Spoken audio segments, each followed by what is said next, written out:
Hello there everybody, this is Graham, also known as the Collector 75. Welcome to part 3 of my Transformers Generation 1 Dinobots review. This one is Sludge, and do you know what? I could never put my finger on whether I really liked Sludge. I remember I never had him as a kid, but I did remember that there was another guy at school who did have him, and he brought him into school one day. And I thought, wow, I really want Sludge. And then I saw these bits underneath him. The fact that there is no clear gap. And I thought maybe I don't. And it did annoy me for the longest time. And I remember when I got this guy in about the early 90s. He was part of the Classics range in the gold boxes, everything like that. And I bought this guy and Grimlock were the only two Dinobots. For some reason they still never released Swoop. I always thought that was an own goal from Hasbro there, but there we go. They do that a lot, don't they?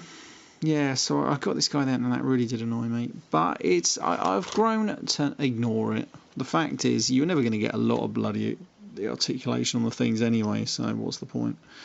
Now, he did have a funny head sculpt. You can sort of see in there, and it's sort of like translucent plastic with gold chrome plastic underneath it.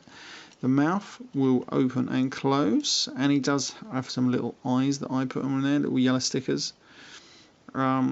Yeah, that's about it. That's all the articulation you get, really. You can move the back legs slightly, but that's about it, really. He does have some nice detailing.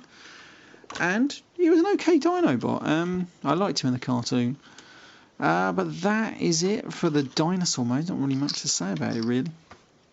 Right, now then, I do have a problem with this figure. I was getting this figure ready the other day, and I did accidentally break it. I could not believe it. Don't know if it's going to show up too well. It might show up here better. I'm going to try and show it off later on as well.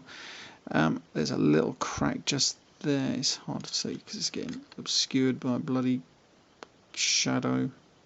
But it's literally just there.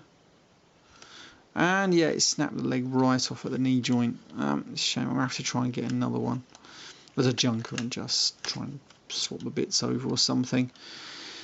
So anyway, so I can't really show too much of the transformation as well, but very, very delicate. But obviously you're just going to open these bits out to start off with. I'm going to get a certain weight and then we'll see how it goes. Right, so then rotate those down. Then we have to put the legs away like so. And I do like it how they just sort of fit into these gaps with no problems at all. Just go in there. And then we're just going to slightly disconnect this whole section, I think. There we go, we're done way now. We did it earlier. I'm afraid to do it now, that's the thing, because I've already broke it once, so I just do not want to do it again. Oh, why isn't that coming out? Oh, yeah. Oh, that's crazy. Right, yeah, I'm going to leave this here. I'll just transform. We all know how to transform it. These bits just open out and fold the legs round, swivel him round, done. I'll be back in a second. Right, so here we have him transformed into robot mode. And it's quite a good robot mode. I actually really like it. I love the chunky robot legs. I think that aesthetic on all of these Dinobots really worked extremely well. Now he does have a lot of kibble on the back here, but you know there's not much you can do about that. Now he does have several weapons he comes with. He can come with his normal little black rifle, which easily pops into his little hand there, or he comes with this little rocket launcher. That can go in his hand. I would have preferred it if it had been like the other Dinobots where you could just stuck it in his arm or something, but he does come with his thermo sword, and I'm going to try and put that in his other hand. These are the guns that I usually use with him. He has quite a cool head sculpt. So no, there we go, that is a pretty damn good head sculpt, and the little Diaclone driver fitted in here like that. He would have sat just in there, but we'll close that back up. Now then, I did mention earlier that I did break this figure trying to just get things ready for this video. I don't know if you're going to see it or it comes out too well, but just... oh, it's not going to do it too well. Just here, if I can point out, just there, just in there, actually I'll use this. Just here on this section, whole section here, there's a break just along there. I have super glued it twice. This first time I've done it, I did leave it for about 6 hours, and then I put it back on. I was just screwing it in and then trying to manoeuvre the leg, and it broke again. So I'm not really holding out much hope. So what I'm going to do is buy a junker sludge at some point, as long as it's got a fixable one of those, and then just swap the bit over.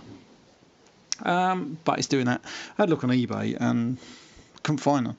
So I'm going to have a look at TF Nation this year. Hopefully they'll have some.